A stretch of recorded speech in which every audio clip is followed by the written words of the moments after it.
Ever wondered how to get your mixes louder without killing the dynamics? Ableton Live 12's limiter is the ultimate tool for controlling peaks, enhancing loudness, and prepping your tracks for streaming. Let's break down how to use it effectively. The limiter works by setting a ceiling, ensuring your track never exceeds a set level, ideal for preventing clipping.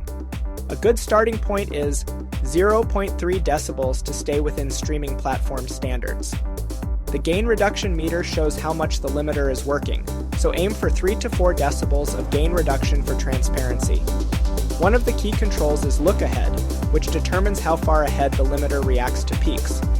1.5 milliseconds is great for live performance, while 6 milliseconds is better for catching fast transients in mastering.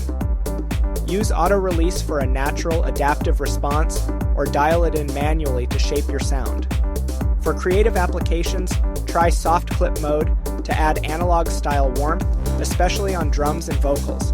If you want a wider mix, use mid-side mode to limit the mid-channel more aggressively while keeping the sides open.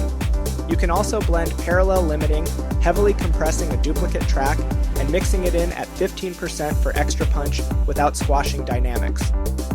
To optimize for streaming, use a loudness meter like Ulean and aim for 9 to 12 LUFS, adjusting the limiter's input gain accordingly.